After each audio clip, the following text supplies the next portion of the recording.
Some wolves are born under lucky stars. Others are born under curses so old, even the moon has forgotten why they exist. The night they declared me broken, I was 7 years old. Every wolf child shifts for the first time on the harvest moon following their 7th birthday. It's tradition. It's biology. It's as certain as breathing. I stood in the ceremonial circle with 11 other children, barefoot on cold earth, while the entire Grey Vale pack watched from the shadows. My mother wouldn't look at me. My father stood rigid, his jaw tight enough to crack teeth. Even my younger brother, only 5, stared at me with something that looked like pity. The moon rose full and heavy, spilling silver across the clearing. One by one, the other children began to shift. Bones cracked. Skin rippled. Joyful howls split the air as wolves, clumsy and small, but wolves, emerged where children had stood. Parents cheered. The pack celebrated. And I stood there, waiting, praying. My skin didn't ripple. My bones didn't break. No matter how hard I reached for that instinct every wolf is born with, that inner beast that's supposed to be as natural as a heartbeat, I felt nothing. Just emptiness. Elder Mora approached me as the last child shifted, her eyes cold as winter stone. She placed one gnarled hand on my head, and I felt her power probe deep, searching for what should have been there. She found nothing. Broken, she whispered. The word spread through the crowd like poison. Broken. Broken. Broken.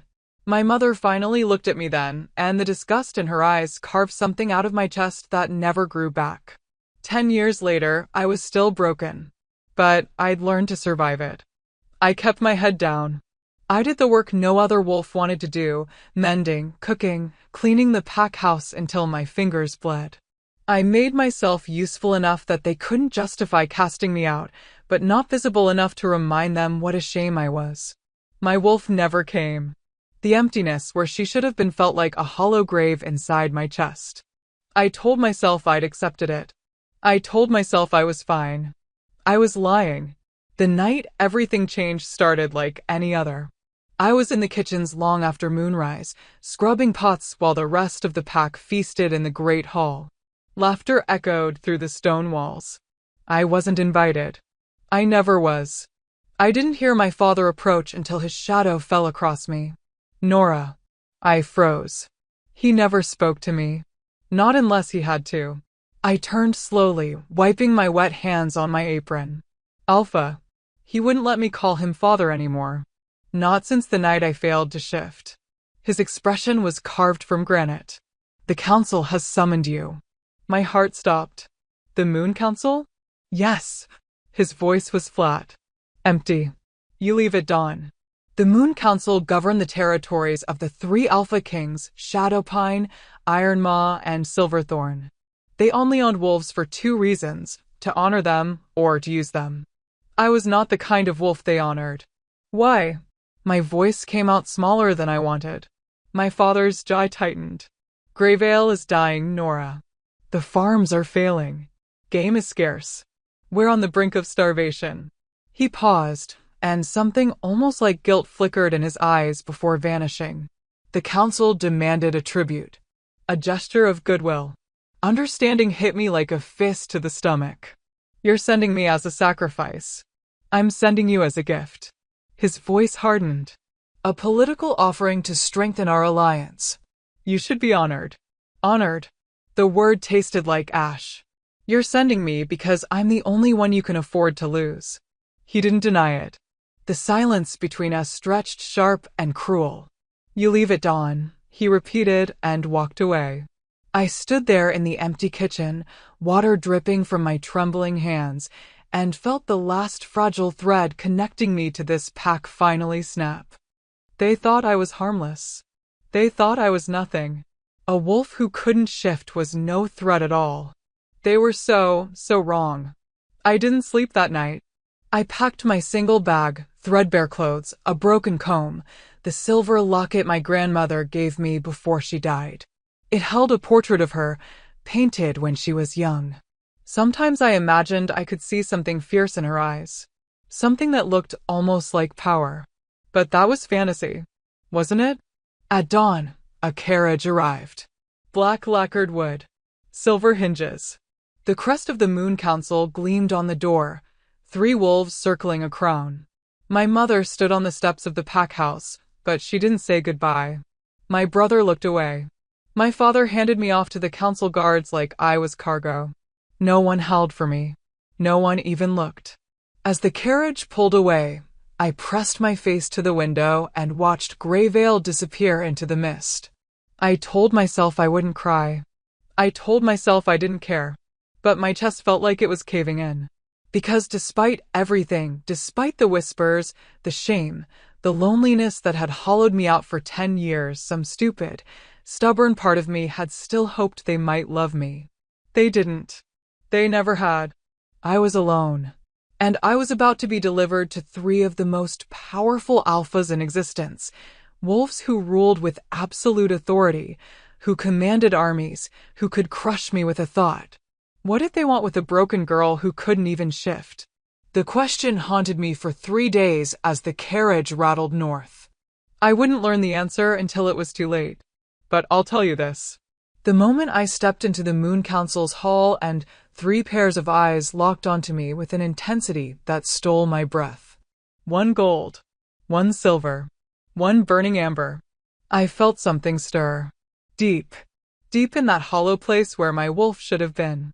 Something that had been sleeping. Something ancient. And for the first time in my life, I felt it. Power. The Moon Council's fortress was carved into the side of a mountain. It loomed against the sky like a crown of black stone and silver spires, so massive it seemed to swallow the horizon. 3 towers rose from the central keep, 1 for each Alpha King. Even from a distance, I could feel the power radiating from the place. It pressed against my skin like heat from a forge. The carriage climbed the winding road, and my stomach twisted tighter with every turn. I'd heard stories about the Alpha Kings my whole life. Every wolf had. Alpha Liam of Shadowpine, the strategist. Cold, calculating, and ruthless. They said he could see 10 moves ahead in any conflict, and that his enemies never saw their deaths coming until it was too late. Alpha Zane of Iron Ma, the warrior. Brutal in battle, with a temper that burned hot and fast. His pack was the largest, his army the most feared. He'd conquered more territory in 10 years than most alphas managed in a lifetime. Alpha Theo of Silverthorn, the enigma. Quiet. Controlled.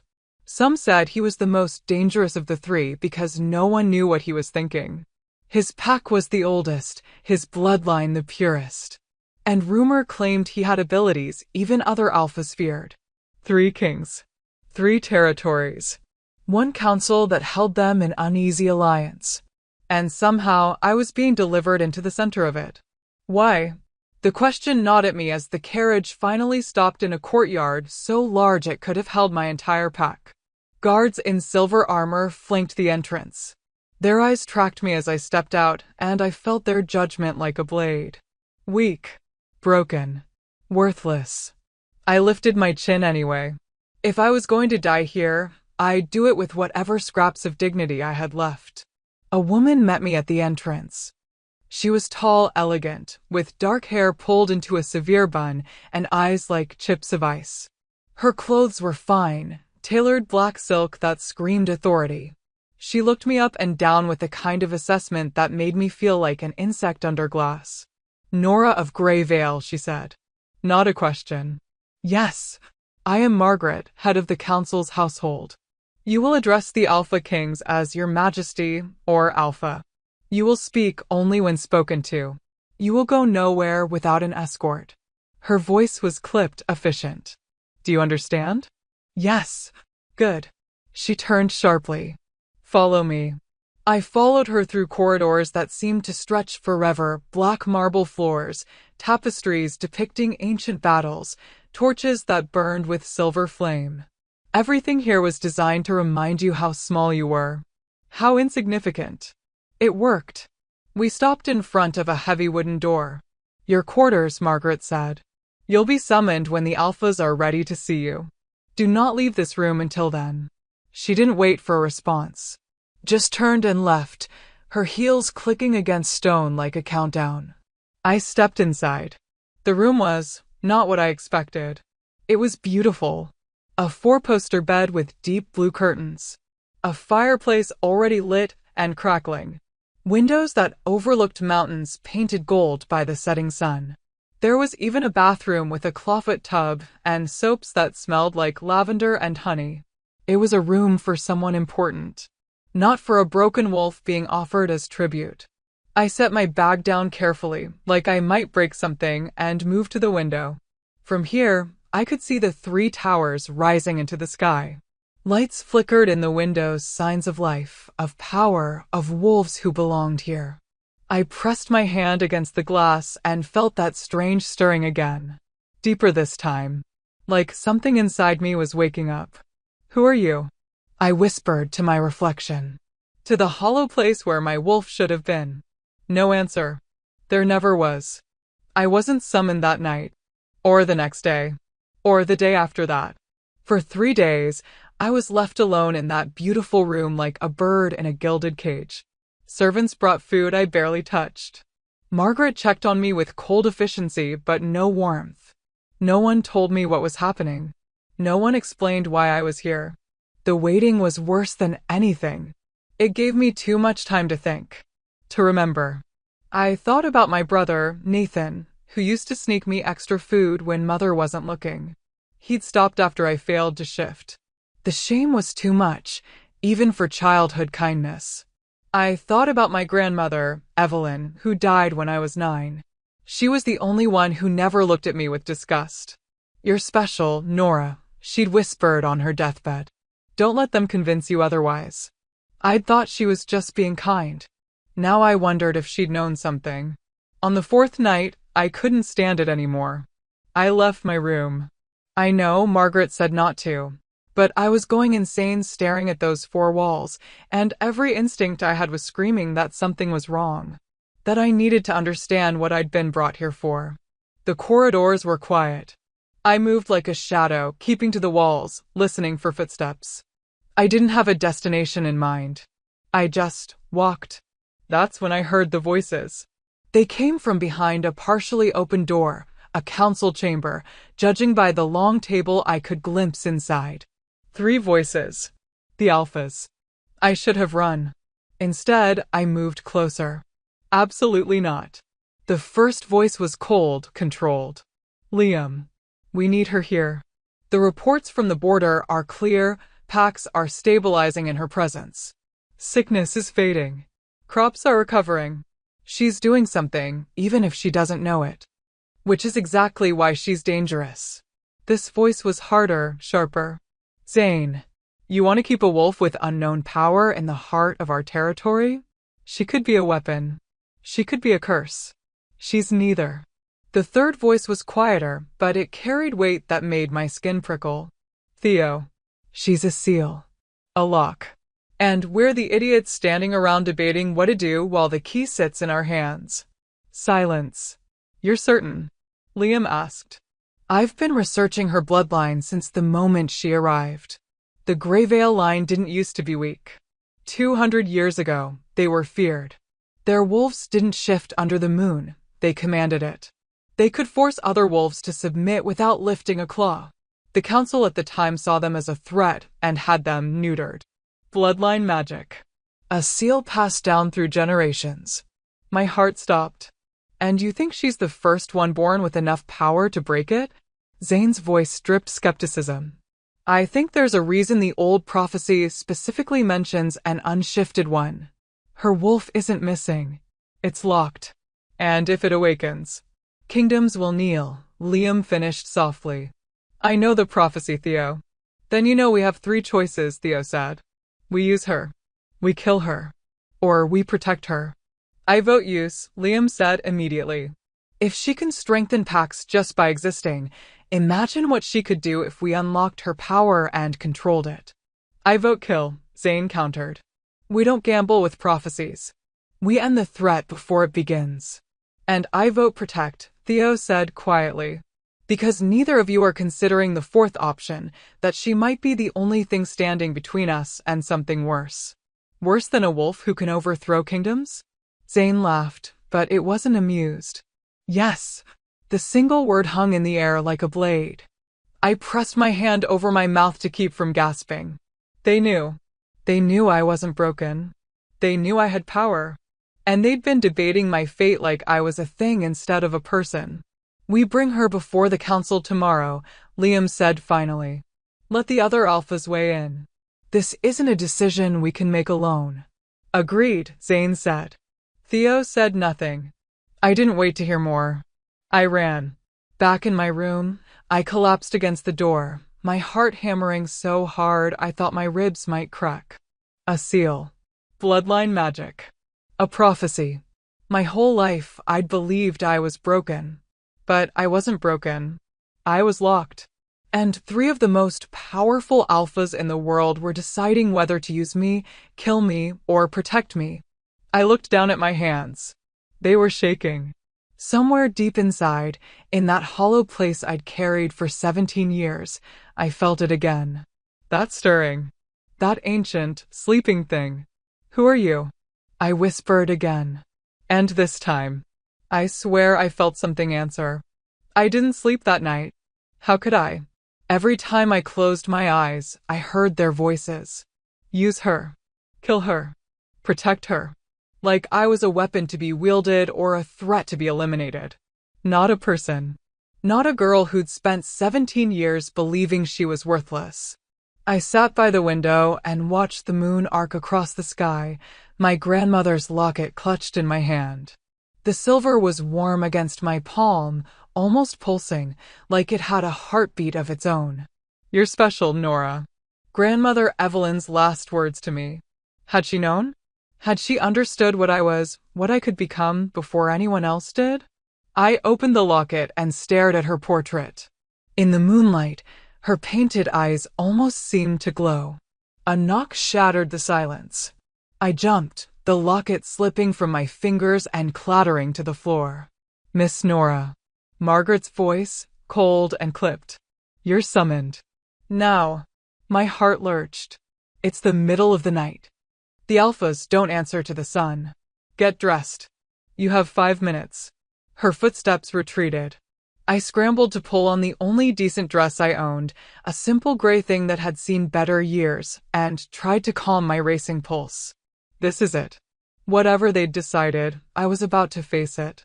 I picked up the locket, clasped it around my neck, and stepped into the corridor. Margaret led me through the fortress in silence. We didn't go to the council chamber. Instead, she brought me to the base of the 3 towers, where a massive set of double doors stood open. Beyond them, I could see a circular hall lit by hundreds of candles. Their flames burned silver, casting everything in an otherworldly glow. The Moon Hall, where the Alpha Kings held court. Inside, Margaret said. And remember, speak only when spoken to. I stepped through the doors. The hall was breathtaking. The ceiling soared 3 stories high, painted with constellations that seemed to move. The floor was polished black stone inlaid with silver that formed the shape of a massive wolf howling at a crescent moon. And at the center of it all, 3 thrones. 3 wolves. 3 kings. They rose as I entered, and the weight of their attention nearly drove me to my knees. Alpha Liam sat on the left throne. He was tall and lean, with dark hair and eyes the color of molten gold. Everything about him was precise, the cut of his black jacket, the way he held himself, the calculating expression that made me feel like he was dissecting every thought in my head. Alpha Zane commanded the right throne. He was broader, built like a warrior, with close-cropped hair and silver eyes that burned with barely contained violence. Scars marked his hands, his neck. He looked at me like I was a problem he wanted to solve with his fists. Alpha Theo occupied the center throne. He was somewhere between the other 2, not as tall as Liam, not as broad as Zane, but somehow more present.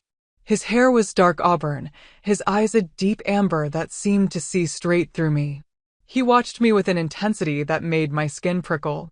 All 3 of them were devastatingly beautiful in the way only alphas could be, power made flesh. And all three of them were staring at me like I was the most fascinating thing they'd ever seen. Nora of Greyvale.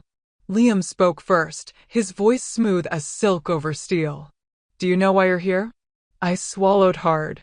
My pack sent me as tribute. Your pack sent you as a sacrifice, Zane corrected, his voice like gravel. There's a difference. Zane. Theo's quiet reprimand carried surprising authority. Zane's jaw tightened, but he said nothing more. Theo's amber eyes fixed on me. Come closer. It wasn't a request. I forced my legs to move, walking across that vast floor until I stood at the base of the three thrones. This close, I could feel their power radiating like heat. It pressed against me, testing, probing, searching. You can't shift, Liam said. A statement, not a question. No, Alpha. Have you ever felt your wolf? Theo asked. I hesitated.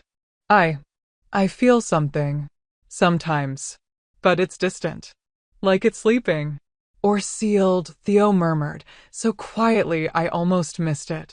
Zane leaned forward, elbows on his knees. Do you know what you are? Broken, I said automatically. The word tasted like poison. No, Theo stood, descending the steps until he was directly in front of me. He was taller than I expected, and this close, I could see flecks of gold in his amber eyes. You're not broken, Nora. You're locked. My breath caught. He knew. Of course he knew. I'd heard him say it last night. But hearing it directed at me, hearing the certainty in his voice, made it real. Your bloodline was once the most powerful in the realm, Theo continued. Your ancestors didn't shift under the moon. They commanded it. They could force submission from any wolf, regardless of rank. The Council of Old saw them as a threat and placed a seal on your line. A curse that would bind your wolves generation after generation. Why? The word escaped before I could stop it. Because power breeds fear, Liam said from his throne. And fear breeds control. But seals break, Zane added, his silver eyes boring into me. Don't they, Theo? Theo didn't look away from me. Under the right conditions, yes. Extreme emotion. Trauma. Or, he paused, a mate bond. The world tilted. You think she has a mate here? Liam's voice sharpened with interest. I think, Theo said slowly, that we need to know exactly what we're dealing with before we make any decisions. He reached out, and I flinched instinctively. But he didn't touch me. Instead, his hand hovered just above my chest, right over my heart. May I? He asked. I didn't trust my voice. I nodded. His palm pressed flat against my sternum, and power flooded through me like lightning. I gasped. It didn't hurt, but it was intense, overwhelming, like he was pulling at something deep inside me, trying to coax it to the surface. The hollow place where my wolf should have been suddenly burned. There, Theo breathed. Do you feel it? I did. Oh God, I did. Something was there. Something massive and ancient and angry, clawing at the edges of whatever cage held it. She's strong, Theo said, and I realized he wasn't talking to me anymore. He was talking to the others. Stronger than anything I felt. If this seal breaks... He didn't finish. He didn't need to. A sudden, violent jolt of something shot through my chest. Theo jerked his hand back like he'd been burned, his eyes wide. And then I felt it. Pull. Not physical. Deeper than that. A golden thread unspooling from somewhere in my chest, reaching out, searching. And connecting. My eyes snapped to Liam. He'd gone completely still on his throne, his golden eyes wide with shock. No. The thread pulled taut between us, thrumming with power and recognition and inevitability. Mate, Liam whispered. The word shattered something inside me. Because I felt it too. That undeniable bond snapping into place, binding me to him with a force that made my knees weak. Alpha Liam of Shadowpine. The cold strategist who'd voted to use me. He was my mate. For one crystalline moment, hope bloomed in my chest. Mates were sacred. The moon's blessing. If he was mine, then maybe. Liam stood slowly, his expression shifting from shock to something colder. Harder. No, he said. That single word drove a knife through my heart. Liam, Theo started. No, Liam repeated louder. His golden eyes locked on mine, and I saw his decision crystallize in real time. I reject this bond. The world stopped. You can't be serious, Zane said, but he sounded more fascinated than horrified. I don't choose mates based on the moon's whims, Liam said, his voice cold and absolute. I choose based on strategy, on what's best for my pack. And a mate I can't trust, a mate with unknown power who could destroy everything I've built, is not an option. Each word was a blade. Liam, if you reject the bond before it's fully formed, Theo's voice carried a warning. I know the risks. Liam descended the steps, stopping directly in front of me. This close, I could smell him, pine and snow, and something sharp that made my wolf howl in that distant, locked place. Nora of Greyvale. I, Alpha Liam of Shadowpine, reject you as my mate. I sever this bond before the moon can seal it. Power exploded through the hall. The golden thread between us turned white-hot, burning, screaming as it began to tear. And something inside me shattered. Not the bond. Something deeper. The seal. I felt it crack like ice breaking under pressure, and suddenly that hollow place wasn't hollow anymore. It was full. Overflowing. A presence so massive and furious that I couldn't contain it. My wolf. She'd been caged for 17 years. And she was done being quiet. I screamed as power flooded through me, not pain, but too much sensation, too much everything. My skin burned. My bones ached. The silver flames in the hall flared brilliant white. Get back, Theo shouted. But it was too late. My wolf surged forward, and for the first time in my life, I shifted. The transformation felt like being torn apart and remade. Bones cracked and reformed. Muscles stretched. My senses exploded. Suddenly I could smell everything, hear everything, feel the pulse of power in every stone of this fortress. When it was over, I stood on 4 legs instead of 2. But I wasn't a normal wolf. I was massive, easily twice the size of any wolf I'd ever seen. My fur was pure white, almost luminescent in the silver light. And when I opened my eyes, I saw my reflection in the polished floor.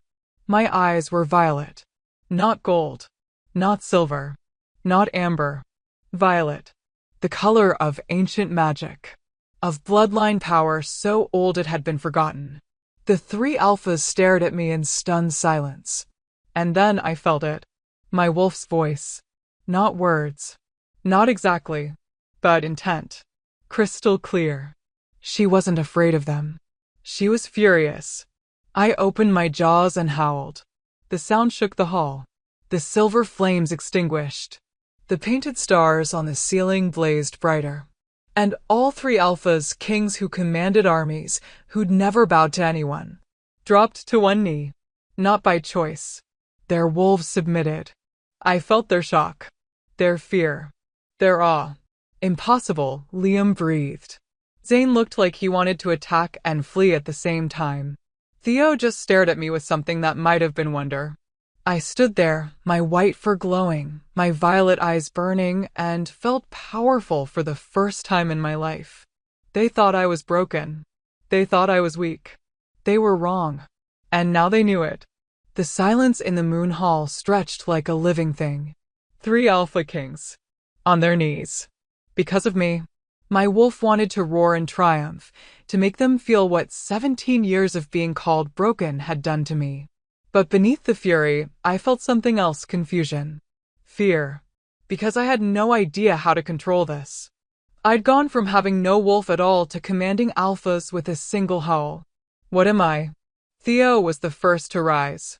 Slowly. Carefully. Like I was a wild animal that might attack if he moved too fast. Maybe I was. Nora, he said quietly, his amber eyes locked on mine. I need you to breathe. Focus on my voice. Your wolf is awake, but you're still in control. You need to shift back. Shift back? I didn't even know how I'd shifted forward. My wolf snarled inside my head, not at Theo, but at the idea of backing down. She'd been caged for so long. She wanted to run, to hunt, to show these alphas exactly what happens when you try to use someone who was born to rule. Nora. Theo took a step closer. I know she's angry. I know you're angry. But if you don't shift back, your body won't be able to handle the strain. First shifts are hard enough. First shifts after breaking a 17-year seal can kill you. That got through. I didn't want to die. Not now. Not when I'd finally discovered I wasn't broken. I closed my violet eyes and reached inward, trying to find that place where human and wolf met. It was harder than I expected. My wolf didn't want to let go. She fought me every step, snarling and snapping. Please, I begged her. Please, I need you to trust me. Something in that plea resonated. Maybe because we were the same. Both of us had been betrayed. Both of us had been locked away. Both of us were done being powerless. Slowly, agonizingly, my wolf retreated. The shift back was worse than the shift forward. My bones cracked into new positions. My fur receded. My senses dimmed until the world felt muffled and distant. When it was over, I collapsed on the cold stone floor, gasping. I was naked, of course I was. My dress had shredded during the shift, but someone had already thrown a cloak over me. Theo knelt beside me, his hand hovering over my shoulder but not quite touching. Easy, he murmured. Just breathe. I managed to pull the cloak tighter around myself and looked up. Liam stood at the base of his throne, his expression unreadable. But his golden eyes were fixed on me with an intensity that made my chest ache. The severed mate bond still burned between us, raw and bleeding. Zane hadn't moved from where he'd knelt. He stared at me like I was a puzzle he couldn't solve, and he hated puzzles. What the hell was that? Zane finally asked, his voice rough. That, Theo said, still kneeling beside me, was a royal wolf. The temperature in the room dropped 10 degrees. Royals are extinct, Liam said flatly. They died out 300 years ago. Apparently not.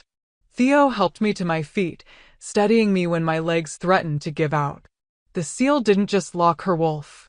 It transformed her bloodline, compressed generations of power into a single vessel. When it broke, she became something none of us were prepared for, Zane finished. He stood, rolling his shoulders like he was trying to shake off the feeling of submission. A wolf that can force alphas to kneel. Do you understand what that means? It means, Liam said coldly, that she's exactly the threat I feared. Those words landed like a physical blow. I turned to look at him, at my mate, who'd rejected me, and felt my wolf snarl in my chest. I didn't ask for this, I said, my voice hoarse. I didn't ask to be born into a cursed bloodline. I didn't ask for you to be my mate. And I definitely didn't ask for you to reject me. Something flickered in Liam's eyes. Regret? Pain? It vanished before I could name it. What's done is done, he said. The question now is what we do with you. With me. I laughed, and it sounded broken. Not for me. Not to help me. With me. Like I'm still just a thing to be used. You forced 3 alphas to submit, Zane said, his silver eyes hard. You think we're just going to pat you on the head and send you home? My home didn't want me, I shot back. Remember? They sent me here as a sacrifice. Silence. Theo's hand was still on my elbow, steadying me. When I glanced at him, his expression was softer than the others. Almost sympathetic. You're right, Theo said quietly. You didn't ask for any of this. But you're here now, and we need to figure out what happens next. Together. Together. Liam scoffed. She's a liability. She's a person, Theo snapped, his amber eyes flashing. And she's terrified. Look at her, Liam. Really look. Liam's jaw tightened, but he did. His golden gaze raked over me, trembling in a borrowed cloak, barefoot on cold stone, my body still shaking from the shift. For just a moment, I saw something crack in his perfect control. Then he looked away. Margaret, he called. The head of household appeared from the shadows so quickly I wondered if she'd been there the whole time. Take her back to her quarters, Liam ordered. Postcards. She doesn't leave until we've decided what to do. I'm not a prisoner, I said. You are now, Zane said, not unkindly. For your safety as much as ours. Margaret approached with the same cold efficiency as always, but when she took my arm, her grip was almost gentle. Come, Miss Nora. I wanted to fight. My wolf wanted to make them listen. But I was exhausted. Wrung out. And despite everything, Theo was right. I was terrified. So I let Margaret lead me away. But not before I looked back one last time. Liam stood rigid, his hands clenched into fists. Zane watched me with those calculating silver eyes. And Theo. Theo met my gaze and mouthed 2 words. I'm sorry. The guards outside my door weren't subtle. 2 of them. Armed. Their eyes tracked me through the window when I paced too close. I was a prisoner in a gilded cage. Again. I collapsed on the bed and pressed my grandmother's locket to my chest. It was the only thing that had survived the shift, the chain somehow still intact. What would you tell me to do, grandmother? No answer came. But when I opened the locket, I noticed something I'd never seen before. There was writing on the back of her portrait. Tiny. Faded. I had to hold it up to the candlelight to read it. When the moon calls, answer. When they kneel, rise. You are more than they believe. My hand shook. She knew. Grandmother Evelyn had known what I was. What I would become. And she'd left me a message. When they kneel, rise. A knock at the door made me jump. Come in, I called, expecting Margaret. The door opened. It was Theo. He stepped inside quickly and closed the door behind him. The guards didn't stop him. Apparently Alpha Kings didn't need permission. I shouldn't be here, he said immediately. But I needed to make sure you were okay. I stared at him. Why do you care? Because someone should. He moved to the window, keeping his distance, giving me space.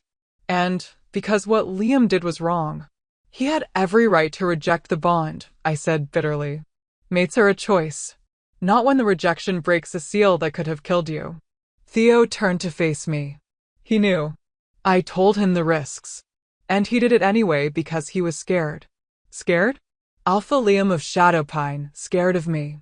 Terrified, Theo confirmed. He spent his entire life building his power on control and strategy. And you're chaos. Unknown. A force he can't predict or manipulate.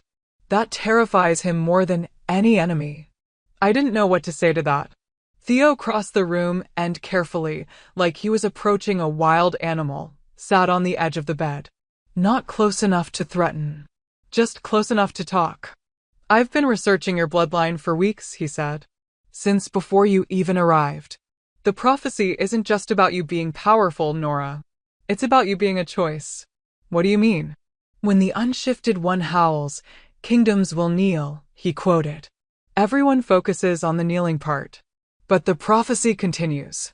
She will choose to rule, to destroy, or to save. My blood ran cold. I don't want to rule anything. I know. His amber eyes were impossibly kind. But you'll have to choose eventually. And Liam, Zane, and we're all betting on different outcomes. Let me guess, I said. Liam thinks I'll rule and wants to control me. Zane thinks I'll destroy and wants me dead. And you? I think you'll save us, Theo said quietly. From something we don't even see coming yet. The sincerity in his voice made my throat tight. Why? I whispered. Why do you believe in me when you don't even know me? Theo smiled, a small, sad thing. Because I know what it's like to be afraid of your own power. To have everyone look at you like you're a monster waiting to happen. He paused. My ability isn't just strength, Nora. I can see threads of fate. Possibilities. And every thread I see with you in it, every single one, you choose compassion over cruelty. Even when it costs you. Tears burned in my eyes.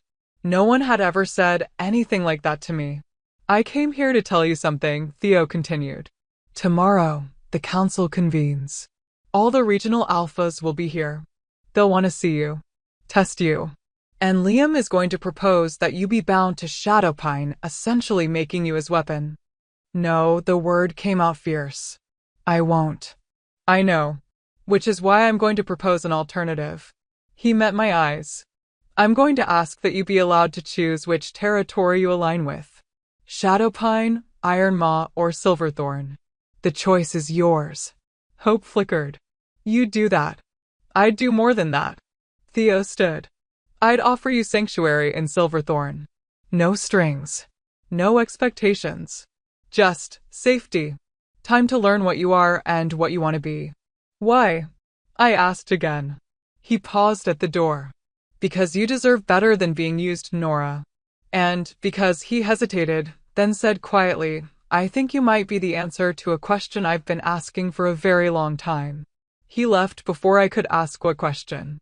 But as I sat there in the candlelight, clutching my grandmother's locket, I felt something I hadn't felt since my wolf awakened. Hope. Maybe I wasn't alone after all. I barely slept.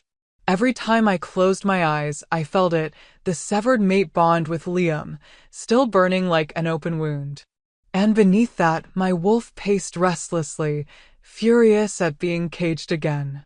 Not by a seal this time, but by stone walls and armed guards. When dawn broke, Margaret arrived with a dress. Not the simple gray thing I'd worn before. This was deep sapphire blue, fitted and elegant, with silver embroidery that caught the light. It was a dress meant to make a statement. The council convenes in an hour, Margaret said as she helped me into it. Her hands were efficient, but not unkind. You'll stand before every alpha in the Northern Territories. They'll want to test you. Test me how? Her lips pressed into a thin line. Best you don't know. Just remember what you are, Miss Nora. Don't let them make you forget. It was the closest thing to kindness she'd shown me. When she finished, I looked at myself in the mirror. The girl staring back didn't look broken. She looked powerful. Dangerous. Good, my wolf growled. Let them see. The council hall was even more impressive than the moon hall. It was circular, carved from white stone, with a domed ceiling painted to look like the night sky. Hundreds of alphas filled the tiered seats, males and females from packs across the realm, all wearing their ceremonial leathers and furs. The air thrummed with power so thick it was hard to breathe. At the center of the hall stood a raised platform. Waiting for me. The 3 Alpha Kings sat in their thrones at the head of the room. Liam looked as cold and composed as ever. Zane radiated barely contained violence. And Theo, his amber eyes found mine the moment I entered, and something in his expression steadied me. You're not alone, that look said. I lifted my chin and walked toward the platform. Every eye in the room tracked me. I felt their judgment, their curiosity, their fear. Whispers rippled through the crowd. That's her. She doesn't look like much. I heard she forced the kings to kneel. Impossible. I climbed onto the platform and stood at its center, my hands clasped in front of me to hide their trembling. Liam stood, and the hall fell silent. Alphas of the council, he began, his voice carrying effortlessly through the space. We've summoned you here to witness and judge a matter of unprecedented importance. The wolf before you is Nora of Greyvale. She is the first royal wolf born in 3 centuries. Gasps rippled through the crowd. She possesses the ability to command submission from any wolf, regardless of rank, Liam continued. Last night, she forced the 3 of us to kneel with a single howl. The whispers turned to shouts. Impossible. Prove it. She's a threat. Liam raised his hand, and silence fell again. The question before this council is simple. What do we do with her? An older alpha stood from the crowd, gray-haired, scarred, with eyes like flint. If she's as powerful as you claim, she should be bound to the strongest pack. To Shadowpine.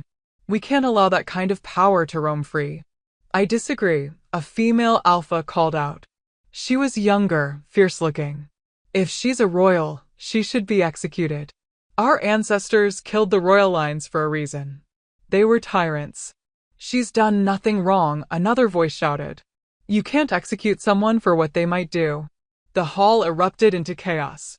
Alphas shouting over each other, arguing, threatening. Some called for my death. Others called for my imprisonment. A very few, called for my freedom. I stood frozen on the platform, watching them debate my life like I wasn't even there. My wolf snarled. Make them listen. No, I told her. Not yet. Zane rose from his throne, and his presence was enough to quiet the room. There's one way to settle this, he said. His silver eyes locked on mine. We test her.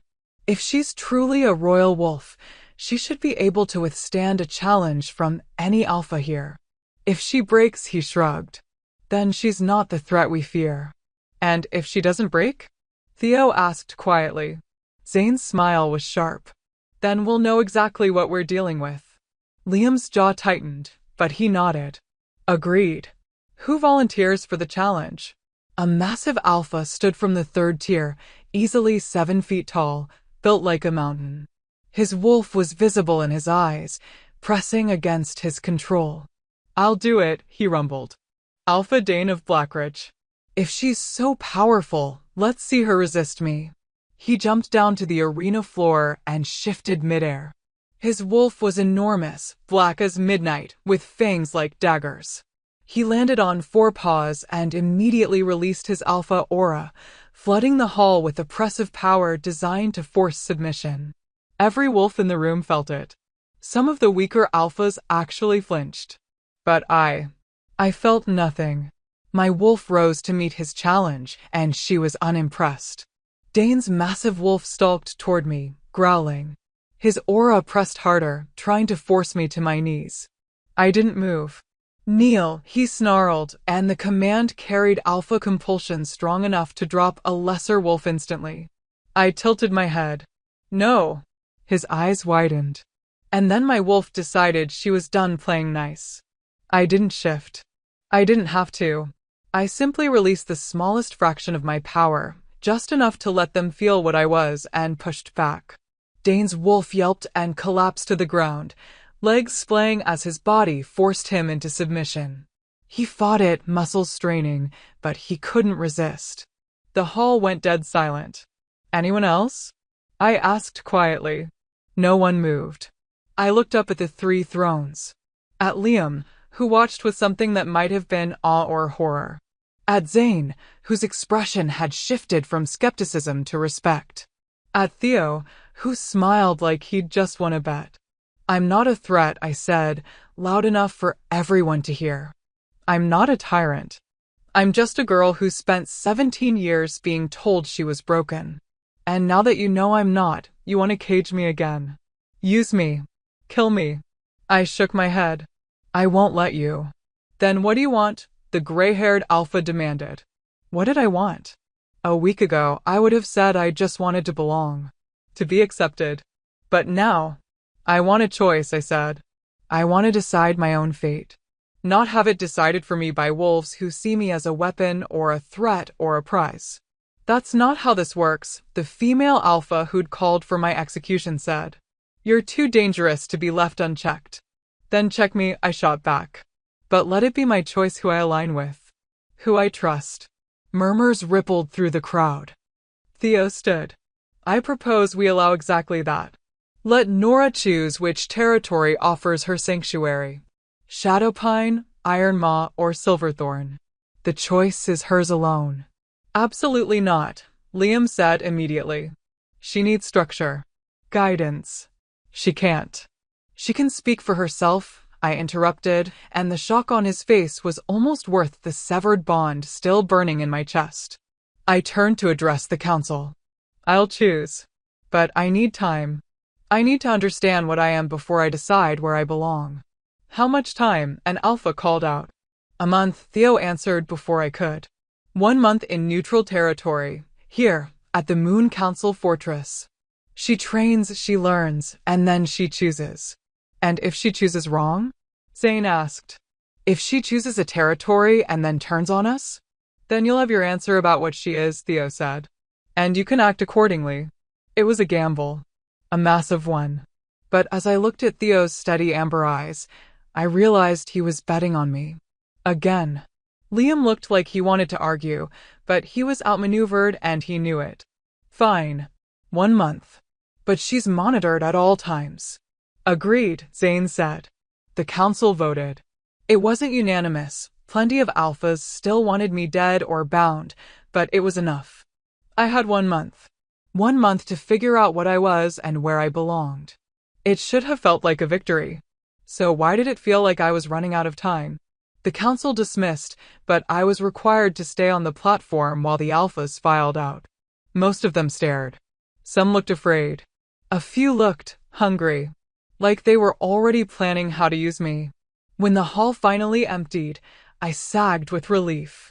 That went better than I expected, Theo said, appearing at my side. He offered his hand to help me down from the platform. I took it, grateful for the steady warmth of his grip. Better. I laughed weakly. They almost voted to execute me. Almost doesn't count. His smile was small but genuine. You stood up to them, Nora. You demanded a choice. That took courage. Or stupidity. Sometimes they're the same thing. I wanted to smile, but exhaustion was crashing over me in waves. The adrenaline that had carried me through the council was fading fast. Come on, Theo said gently. Let's get you back to your quarters. You need rest. We'd barely made it 3 steps when Liam appeared, blocking our path. His golden eyes were harder than I'd ever seen them. We need to talk. Now's not the time, Liam, Theo said. I wasn't asking. Liam's gaze pinned me in place. Alone. Every instinct screamed at me to refuse. But I also needed to understand, needed to hear why he'd rejected me, why he looked at me like I was both the answer and the problem. It's fine, I told Theo. He hesitated, then nodded. I'll be right outside. Liam waited until Theo left, then turned to me. For a long moment, he just stared. Like he was trying to solve an equation that didn't add up. Do you feel it? He finally asked. Feel what? The bond. Even severed, it's still there. Pulling. Burning. I did. God, I did. It felt like someone had carved out a piece of my chest and left the wound open. Yes, I whispered. Something cracked in his expression. I didn't want to reject you. The words hit like a physical blow. Then why did you? Because I saw what you could become, he said, his voice raw. I looked at you, and I saw someone who could unite the territories or tear them apart. Someone with more power than any alpha has a right to possess. And he stopped, jaw clenching. I couldn't let myself be weak for you. Loving your mate isn't weakness. It is when it blinds you to threats. His golden eyes burned into mine. My father loved his mate. He loved her so much that when she betrayed him, when she sold Shadowpine's secrets to a rival pack, he couldn't see it coming. Couldn't stop her. Half my pack died because he chose love over logic. Understanding crashed through me. So you chose logic over me. I chose my pack over a bond one didn't ask for, he corrected. But his voice wavered. Just slightly. And now? I asked. What do you want now? Liam stepped closer. Close enough that I could smell pine and snow. Close enough that the severed bond screamed for me to close the distance. I want, he said quietly, to know if you hate me. I should have said yes. Should have told him exactly how much it hurt to be rejected by someone the moon itself chose for me. But I couldn't. Because buried under the hurt and anger was something else. Something that recognized his fear because I'd lived with my own for 17 years. I don't hate you, I whispered. But I don't trust you either. He flinched like I'd struck him. Good, he said after a moment. You shouldn't. He turned to leave, then paused. Nora, when you choose a territory, know this. Shadowpine will give you structure, training, purpose. We'll teach you to control your power. To use it. To weaponize it, you mean. His jaw tightened. To survive with it. Because whether you want it or not, you're in the center of a war now. And the wolves who see you as a threat won't wait for you to be ready. He left before I could respond. I stood there, trembling, until Theo returned. Are you all right? He asked. No, I said honestly. But I will be. He walked me back to my quarters in silence, but at the door, he paused. Nora, I need to tell you something. About why I really brought you here. My heart stuttered. What do you mean? Theo's amber eyes were impossibly serious. I didn't just research your bloodline out of curiosity. 3 months ago, I had a vision. A true prophecy, not just possibilities. He took a breath. I saw a darkness coming. Something ancient. Something that could destroy all the territories. And in every version of the future where we survive, every single one, you were there. Fighting beside us. The world tilted. What kind of darkness?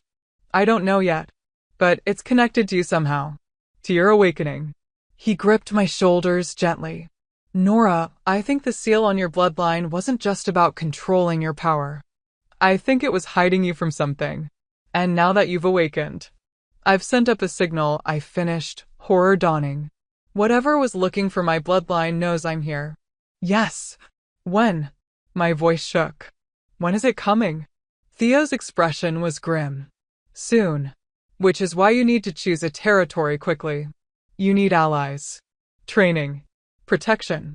Or, a new voice drawled from the shadows, she needs to stop hiding and start hunting.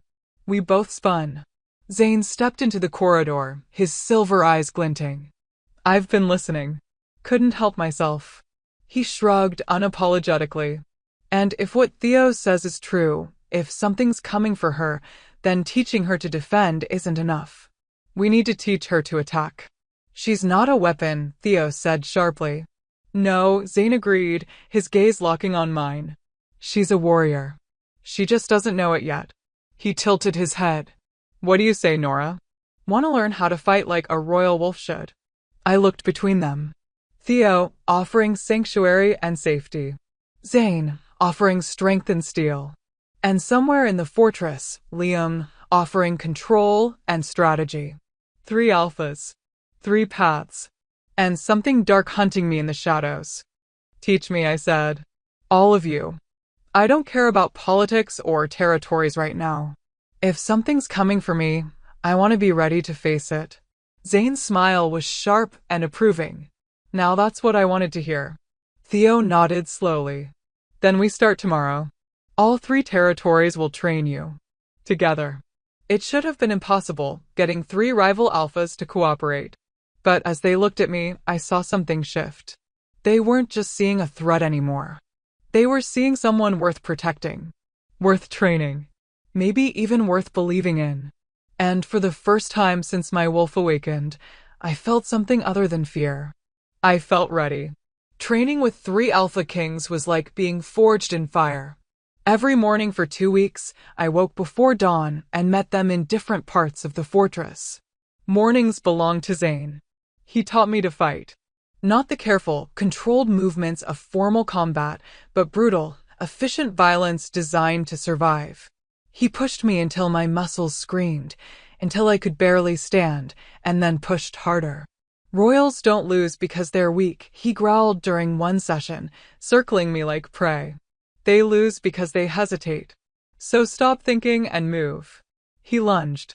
I dodged barely, and my wolf surged forward instinctively, lending me speed I shouldn't have possessed. My counterattack caught him in the ribs. Zane grinned, blood on his teeth. Better. Again. Afternoons belonged to Liam. He taught me strategy. How to read my opponents, anticipate their moves, turn their strengths into weaknesses. We spent hours in his study, surrounded by maps and books and chessboards.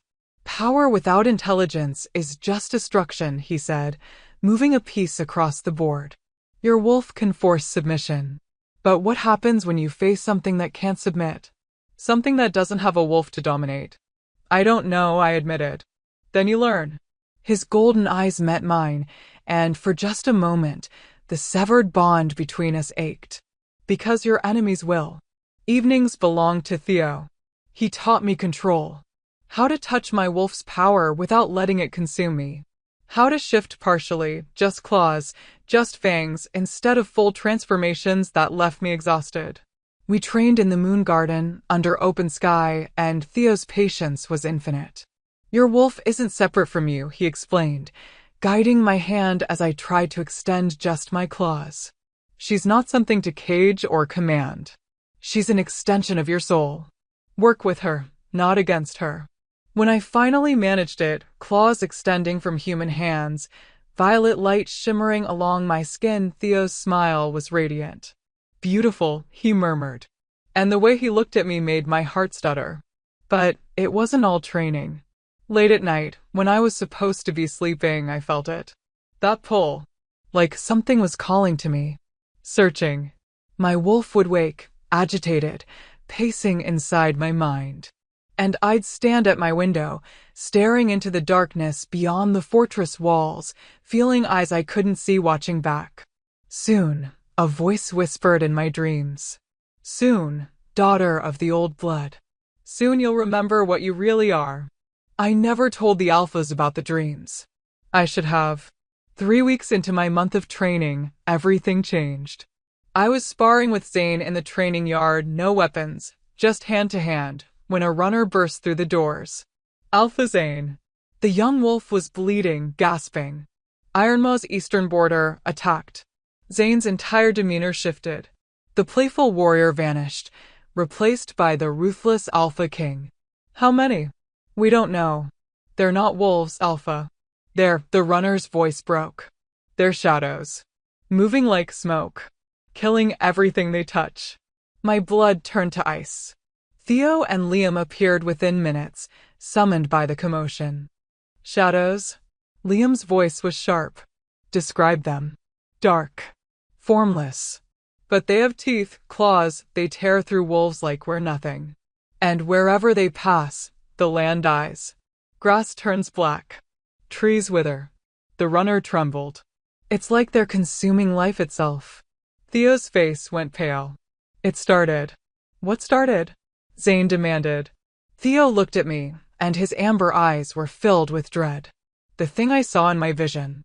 The darkness hunting her bloodline. He turned to the others. It's not just coming for Nora. It's been drawn by her awakening. And it won't stop until it has her. Or until we kill it, Zane said grimly. You can't kill shadows, the runner whispered. Everything can be killed, Zane growled. He looked at Liam. Mobilize Shadowpine's forces. Theo, bring Silverthorn's warriors. We end this before it reaches the fortress. No, Liam's voice cut through the panic. We don't know what we're fighting. Rushing in blind is suicide. So we just wait while my pack dies? Zane's eyes flashed silver. We prepare, Liam shot back. We fortify the fortress, gather intelligence, and... While you two argue, I interrupted, my voice shaking. Wolves are dying. Because of me. They both turned to stare. Nora, Theo started. No, I shook my head. You said this thing is hunting my bloodline. That means it wants me. So give it to me. Absolutely not, all three said in unison. You don't get to decide. The words exploded out of me, and my wolf surged forward, lending power to my voice. The three alphas actually flinched.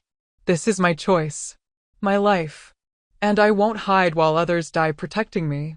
You don't know how to fight shadows, Liam said, but his voice was strained.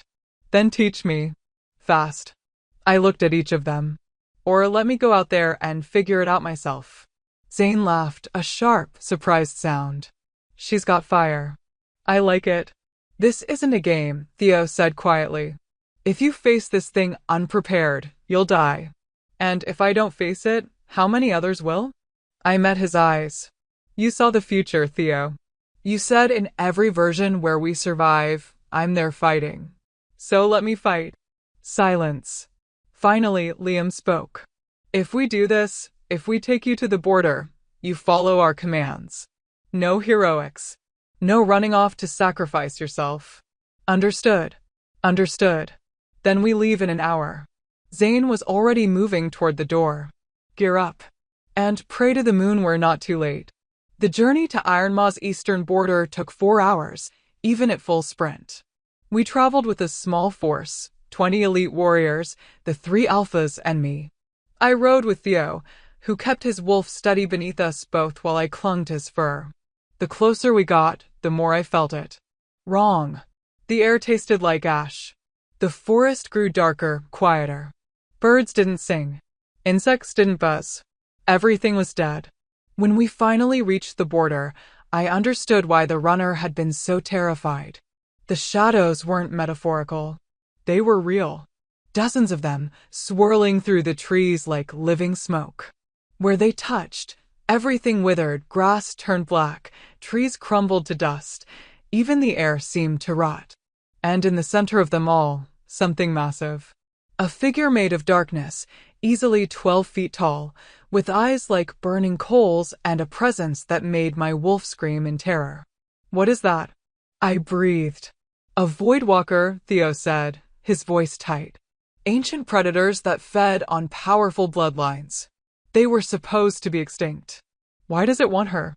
Zane growled, already shifting into his massive silver wolf. "Because royal wolves were their favorite prey," Theo said. "Their power is like a beacon. And now that she's awakened..." The Voidwalker's head snapped toward us. Those burning eyes locked onto me. And it smiled. "Nora, get back!" Liam roared. But I couldn't move. Couldn't breathe. Because I heard it. That voice from my dreams. "Daughter of the old blood. Finally, you've come home." The shadows surged forward. Zane's warriors met them with fangs and claws, but it was like fighting smoke. The shadows flowed around their attacks, and wherever they touched wolf flesh, it burned. Screams filled the air. "Fall back," Liam commanded.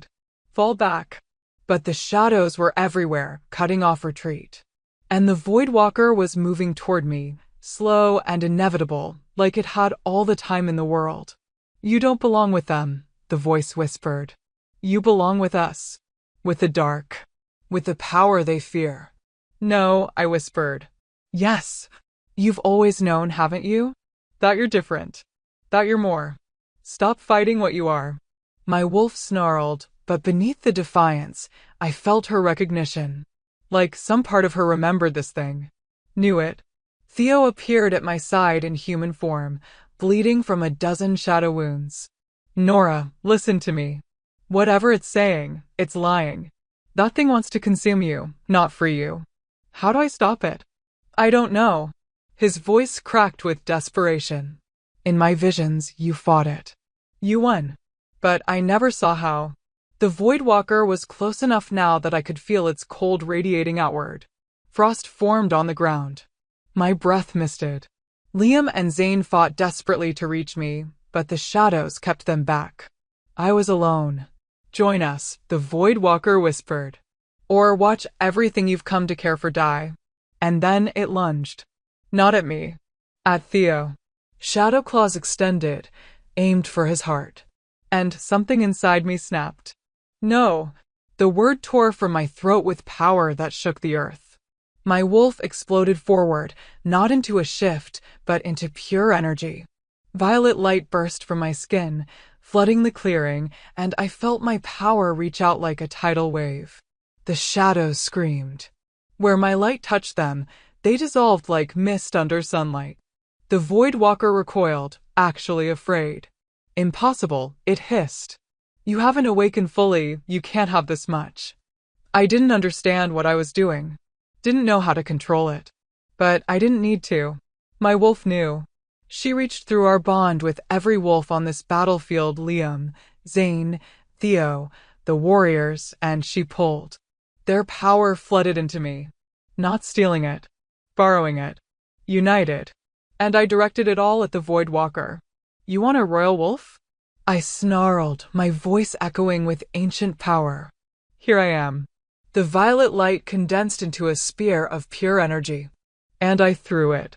It pierced the Voidwalker's chest, and the creature's scream shattered windows in the fortress 4 hours away. The shadows dissolved. The darkness retreated. And the Voidwalker collapsed, burning from the inside out with violet flame. "This isn't over," it rasped as it died. "You've only made yourself a bigger target. They'll all come for you now." Then it was gone. The clearing fell silent. I collapsed to my knees, gasping. The power drained out of me so fast I felt hollow again, worse than hollow. Empty. Theo caught me before I hit the ground. "I've got you," he murmured. "You're safe. You did it." But I didn't feel safe. Because the Voidwalker's last words echoed in my mind. "They'll all come for you now. Not one monster. All of them." And I just announced exactly where I was. I woke 3 days later. The healers said my body had gone into shock, not from injury, but from channeling more power than any wolf should be able to survive. I'd burned through my reserves and kept going, pulling energy from the bond I'd formed with every wolf on that battlefield. I should have died. I didn't. When I finally opened my eyes, Theo was sitting beside my bed, his head bowed, hands clasped like he'd been praying. Theo? My voice came out rough, broken. His head snapped up, and the relief on his face was so raw it hurt to see. Nora. Thank the moon. He reached for my hand, then stopped himself. How do you feel? Like I got trampled by a pack. I tried to sit up and immediately regretted it. Everything ached. Theo helped me, adjusting pillows with careful gentleness. You've been unconscious for 3 days. The healers weren't sure you'd wake up. What happened? After the Voidwalker. You saved everyone. His amber eyes held mine. The warriors you connected with, they said they felt you. Not just your power, but you. Your determination. Your refusal to let that thing win. He paused. You created something that shouldn't be possible, Nora. A pack bond with wolves who aren't your pack. I stared at my hands. They looked normal. But I could still feel it, faint threads connecting me to those warriors. To Theo. To Zane. To Liam. Even with our mate bond severed, I could feel him. Distant. Guarded. But there. The Voidwalker said something before it died, I whispered. It said they'd all come for me now. What did it mean? Theo's expression darkened. Voidwalkers hunt in packs. What you killed was a scout. The others will have felt it die, and they'll know a royal wolf killed it. He took a breath. We have maybe a week before they descend on this fortress. Maybe less. Horror flooded through me. Then everyone needs to evacuate. Get as far from me as... No, Theo's grip on my hand tightened. We're not abandoning you, Nora. None of us. You should. I'm the target. If I leave, they'll hunt you down and kill you. A new voice, sharp and cold. Liam stood in the doorway, arms crossed. He looked exhausted, shadows under his golden eyes, tension in every line of his body. How long had he been standing there? The only reason you survived that Voidwalker is because you had an army backing you, Liam continued, stepping into the room. Alone, you'd be dead in minutes. Better me than hundreds of wolves, I shot back. Noble. Stupid. But noble. Zane appeared behind Liam, shouldering past him into the room.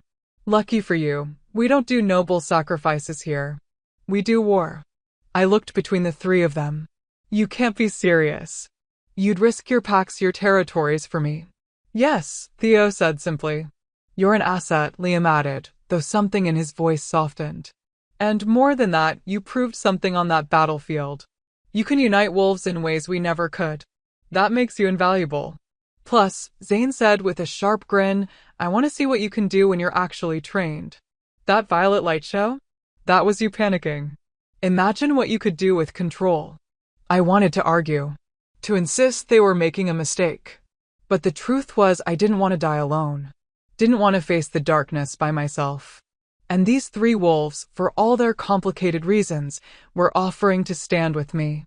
1 week, I said quietly. What do we do? Liam moved to the window, staring out at the fortress. We fortify. Every alpha in the Northern Territories needs to be warned. We pull our forces here and prepare for a siege. We also finish your training, Zane added. You connected with 20 wolves during that fight. We need to see if you can do it with more. With all of us. And we figure out what you really are, Theo said. Because royal wolves were powerful, but what you did shouldn't have been possible even for them. There's something more happening. Something your bloodline is hiding. My grandmother, I said suddenly. She knew. She left me a message in her locket. Maybe there are more answers in Greyvale in her things. Greyvale won't let you back in, Liam said. Your father made it clear you're no longer Pack. Then we make them let her in, Zane growled. They want our protection from the coming war? They cooperate. Liam nodded slowly. I'll send word. We leave for Greyvale tomorrow. We? I asked. His golden eyes met mine. You think I'm letting you walk back into the pack that rejected you without backup? They'll try to use you, Nora. I won't let that happen. The protectiveness in his voice made the severed bond ache. I'm coming too, Theo said. Same, Zane agreed. 3 alphas showing up sends a message. Greyvale will cooperate or face consequences. I should have felt relieved. Instead, I felt dread coiling in my stomach. Because going back to Greyvale meant facing my family. The pack that called me broken. The life I thought I'd escaped. But if answers about my bloodline were there, if there was any chance my grandmother had left something that could help me survive what was coming, I had to go. We left at dawn. The journey to Greyvale took a full day, and every mile made my anxiety worse. I rode with Theo again, his massive wolf steady beneath us, while Liam and Zane flanked us in their wolf forms. They were smaller than me when I shifted. I'd noticed that during training. My royal wolf was larger, more powerful. But they made up for it in experience and control. Control I still desperately needed. When Greyvale's territory markers appeared, my stomach twisted into knots. The pack house looked exactly the same. Stone and timber, built into the hillside, with smoke rising from chimneys and wolves moving through the courtyard. But everything felt different. Because I was different. The guards at the gate recognized me immediately. Their eyes widened. Nora, one breathed. But you can't shift. Things change, Zane said, shifting to human form with casual confidence. Now get your alpha. Tell him the 3 kings request an audience. The guards scrambled. Within minutes, my father appeared. Alpha Caleb of Greyvale, still imposing, still cold, still looking at me like I was a problem he'd thought he'd solved. But when he saw the 3 alphas flanking me, his expression shifted to shock. Nora. He didn't call me daughter. What is this? We need access to your archives, Liam said smoothly. Specifically, anything related to Nora's grandmother, Evelyn. Why would the kings care about? Because your daughter, Theo interrupted, is a royal wolf. And she needs information about her bloodline that you've been keeping from her. My father's face went pale. That's impossible. She couldn't even shift. Couldn't? Or wasn't allowed to? I asked, my voice sharper than I'd intended. The seal on our bloodline, you knew about it, didn't you? Silence. Father, I pressed. Did you know?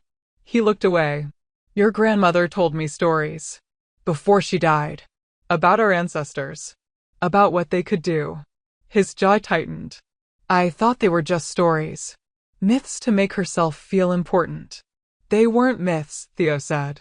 And we need everything Evelyn left behind. Journals, letters, anything.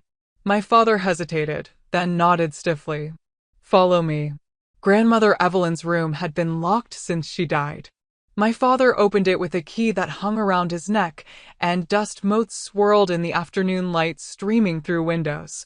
The room was exactly as I remembered. Simple. Sparse. But in the corner stood a carved wooden chest I'd never been allowed to open. She made me promise, my father said quietly, to only open this when you were ready. I thought she meant when you found a mate. When you had a pack. He looked at me. I didn't realize she meant when you found yourself. He handed me the key. My hands shook as I knelt before the chest and turned the lock. Inside were journals. Dozens of them, leather-bound and filled with my grandmother's careful handwriting. And beneath them a letter. Addressed to me. My dearest Nora, if you're reading this, it means you've awakened. It means the seal has broken, and you've discovered what you truly are. I'm sorry I couldn't tell you while I lived. The magic binding our bloodline prevented me from speaking the truth aloud. But I can write it now in the hope that when the time comes, you'll find these words. You are not just a royal wolf, my darling girl. You are the last of the moon-blessed wolves born once every 1,000 years, chosen by the moon itself to restore balance when darkness rises. Your power doesn't come from domination or force. It comes from connection. You can unite wolves because you carry a piece of the moon's own light. And that light can burn away any darkness, but only if you accept what you are. The Void Walkers will come for you. They always come for moon-blessed wolves. They fear you because you're the only thing that can truly destroy them. But know this, you don't have to face them alone. The moon chose you, yes, but she also guides you to those who will stand beside you. Trust them. Let them help. Let them love you. You're stronger than you know, braver than you believe, and more loved than you can imagine. Always, Grandmother Evelyn. Tears blurred my vision. Nora. Theo's voice was soft. What does it say? I handed him the letter with shaking hands. He read it, passed it to Liam, then to Zane. When Zane finished, he let out a low whistle. Moon blessed. Well, that explains the violet eyes and the hole, making Alpha's Neil thing. It also explains why the Voidwalkers are hunting her, Liam said grimly. She's not just powerful. She's their natural predator. Which means she has a chance, Theo said, looking at me with something like hope. Nora, if you're moon-blessed, your power isn't just defensive. You can actually kill them. Permanently. I killed one by accident, I protested. I have no idea how to do it again. Then we teach you, Zane said. Fast. My father cleared his throat. There's more.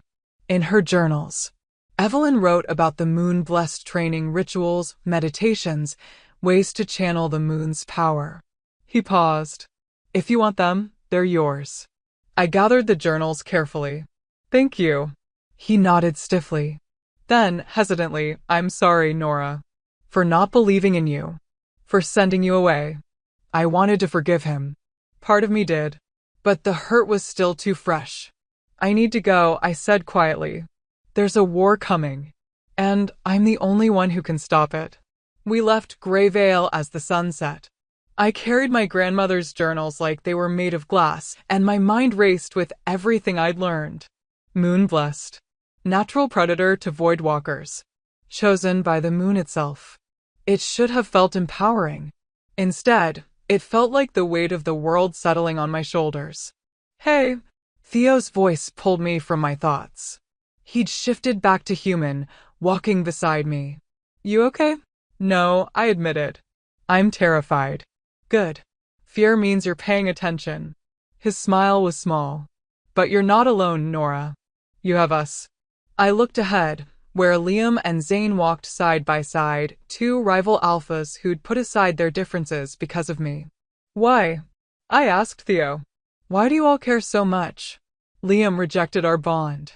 Zane barely knows me. And you've seen futures where I might destroy everything. So why?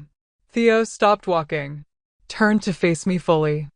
Because, he said quietly, in every future where we survive, in every timeline where the territories aren't consumed by darkness, you're not just fighting beside us. His amber eyes held mine. You're leading us. Uniting us. Becoming exactly what the moon chose you to be. And what's that? Hope, he said simply. You're our hope, Nora. And we'll fight to protect that. To protect you. The sincerity in his voice broke something open in my chest. Before I could stop myself, I closed the distance between us and kissed him. It was gentle. Tentative. Nothing like the burning intensity of a mate bond. But it was real. And when I pulled back, Theo's eyes were wide with wonder. Nora. I'm not choosing yet, I said quickly. I'm not ready. But I needed you to know what you've done for me, what you're doing for me, it matters. His smile was radiant. Then that's enough. Ahead, Liam had stopped walking. Even from this distance, I could see the tension in his shoulders. He'd seen. And the severed bond between us screamed. But he didn't say anything. Just kept walking. And I knew, when this war was over, I'd have to face what I felt for all three of them. But first, I had to survive. We had 5 days to prepare. 5 days before Theo's visions showed the Voidwalkers descending on the fortress like a plague. I spent every waking moment training, reading my grandmother's journals, learning what it meant to be moon-blessed. The rituals she described were ancient, meditations under moonlight, focusing my energy through silver and violet light, learning to sense the threads that connected me to every wolf around me. But the most important lesson was this. Moon-blessed wolves don't fight alone. Their power comes from unity, from love. from the bonds they forge with others. It explained everything. Why I'd been able to channel the warrior's power during the first Voidwalker attack. Why my connection to Liam, Zane, and Theo felt so vital, even without a mate bond. I was designed to bring wolves together, to unite them against the darkness. And in 3 days, I'd have to do exactly that, or watch everyone I'd come to care about die. The night before the battle, I couldn't sleep. I stood in the moon garden, staring up at the full moon hanging heavy and silver in the sky. Its light felt different now, warmer, like it was responding to me. Guide me, I prayed silently. Show me how to protect them. You should be resting. I turned. Liam stood at the garden entrance, still dressed in his strategist's blacks, maps probably still spread across his desk inside. So should you, I said. He walked toward me slowly, hands in his pockets. I can't. Every time I close my eyes, I see 1,000 ways tomorrow could go wrong. He stopped a few feet away. And in most of them you die. The bluntness hurt, but I appreciated it more than false comfort. I'm not planning to die. No one ever is. His golden eyes caught the moonlight. Nora, I need to say something. Before tomorrow. In case I don't get another chance. My heart clenched. Liam. I was wrong. The words came out rough, like they'd been dragged from somewhere deep. When I rejected the mate bond. I told myself it was strategy. Logic. Protecting my pack. He laughed bitterly. But it was cowardice. I was terrified of how much power you had over me, how one look from you could undo everything I'd built. I couldn't breathe. And then I watched you risk everything to save wolves you barely knew. Watched you face a Voidwalker without hesitation. Watched you choose compassion over revenge when your own pack rejected you. He stepped closer. You're everything I'm not, Nora. You're brave where I'm calculating. Trusting where I'm suspicious. And his voice broke. I miss you, he whispered. Even with the bond severed, I feel you. And it hurts. Tears burned in my eyes. You made your choice. I know. And I'll live with it. But I need you to know he reached out, his hand hovering over my cheek without quite touching. If we survive tomorrow, I'm going to spend the rest of my life proving I'm worthy of a second chance. Even if you choose someone else. Even if you hate me. I'll prove it. I don't hate you, I whispered. You should. I should, I agreed. But I don't. Something desperate flashed in his eyes. Nora, don't. I stepped back before he could close the distance. Don't ask me to forgive you. Not yet. Not when I don't even know if I'll survive tomorrow. Pain crossed his face, but he nodded. Fair enough. He turned to leave, then paused. For what it's worth, I'm glad the moon chose you as my mate. Even if I was too blind to see the gift I was given. He left before I could respond. I stood there, trembling, until another presence made itself known. He's an idiot, Zane said, emerging from the shadows. But at least he's a self-aware idiot now. I laughed to spite myself. How long have you been lurking? Long enough. He moved to stand beside me, staring up at the moon. You kissed Theo. It wasn't a question. Yes. You going to kiss me too? Keep things fair. I looked at him sharply, but his silver eyes were teasing. Mostly. I don't know what I'm doing, I admitted. 3 weeks ago, I thought I was broken. Now I have 3 Alpha Kings interested in me, and I can't even figure out what I want, let alone. Hey! Zane's hand on my shoulder was surprisingly gentle. You don't have to figure it out right now. You don't have to choose. You just have to survive. Everything else can wait. What if I don't survive? Then I'll drag your stubborn soul back from whatever afterlife tries to claim you and yell at you for dying. His grin was fierce. You're not allowed to die, Nora. I haven't finished training you yet. You still telegraph your left hook. I laughed, and it came out watery. Thanks, Zane. Anytime. He squeezed my shoulder, then let go. Get some sleep. Tomorrow, you're going to shine so bright those Voidwalkers won't know what hit them. He left, and I was alone again. Almost. You know, Theo said, stepping out from a completely different shadow, for someone who supposedly can't sleep, you're very popular tonight. Were you all just waiting to ambush me with feelings? Essentially, yes. His amber eyes sparkled with amusement. But I'm not here to confess anything dramatic. I just wanted to give you this. He held out his hand. In his palm was a pendant, silver, carved with phases of the moon, glowing faintly with magic. My mother gave this to me, Theo said quietly. She was a seer like me. She said it would help me find my purpose. He pressed it into my hand. I think it was always meant for you. The pendant hummed with power against my skin, familiar, comforting. Theo, I can't. You can. And you will. He closed my fingers around it. It'll amplify your connection to the moon. Help you channel more power without burning yourself out. He paused. I saw what happens if you try to fight tomorrow without it. You win, but you don't survive. Horror flooded through me. And with it, you have a chance. His smile was sad. I'll take a chance over certain death any day. I clasped the pendant around my neck. It settled against my sternum, right over my heart, and warmth spread through my chest. Thank you, I whispered. Thank me by surviving. He leaned forward and pressed a kiss to my forehead. And for the record, I don't regret you kissing me. I'd be honored if you did it again. But only when you're ready. Only when you're sure. He left, and this time, I was truly alone. I looked up at the moon, my grandmother's pendant warm against my skin, and felt the weight of tomorrow settling over me like a cloak. 3 alphas. 3 confessions. 3 different kinds of love being offered. But before I could accept any of it, I had to survive.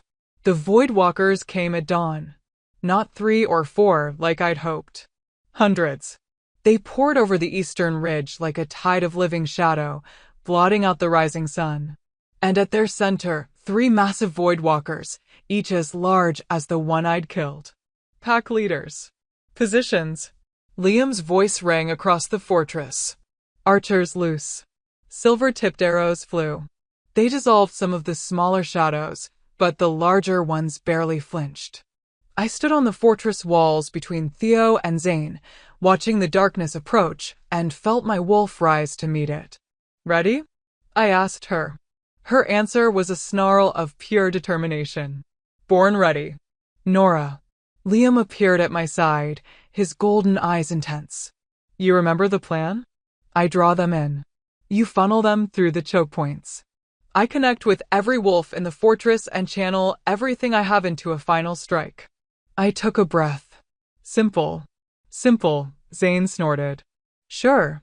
Nothing complicated about connecting with 300 wolves and unleashing moon magic none of us really understand. Have a little faith, Theo murmured. His hand found mine, squeezed once. She's got this. The Voidwalkers hit the outer walls like a battering ram. Stone cracked. Wolves screamed. No! Liam roared. I closed my eyes and reached. Not with my hands. With my power. With that part of me that was moon-blessed, designed to forge connections. I felt them, every wolf in the fortress. Warriors on the walls. Healers in the keep. Even the servants cowering in the cellars. 347 wolves. And I touched each one. I need you, I sent through the connection. I need your strength. Your courage. Your will to survive. Give it to me, and I'll use it to end this. For one heart-stopping moment, I felt their hesitation. Then, like a dam breaking, they answered. Power flooded into me. Not just strength, but emotion. Love. Fear. Determination. Hope. Every wolf in the fortress gave me a piece of themselves. And I wove it all together. My eyes opened, glowing violets so bright it hurt to look at. Zane, I said, my voice echoing with power. Clear me a path. His grin was feral. With pleasure. He shifted massive and silver and leaped from the wall into the sea of shadows. Liam followed, golden and precise. Theo was right behind them, his auburn fur glowing in the dawn light. 3 alpha kings carving through darkness. For me. I jumped down after them.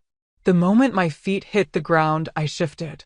My royal wolf emerged white as snow, twice the size of any normal wolf, eyes blazing violet. The pendant Theo gave me burned against my chest, amplifying every ounce of power flowing through me. The shadows turned toward me, and the three Voidwalker leaders roared. They recognized what I was. Moon-blessed. Their ancient enemy. Come on, then, I snarled.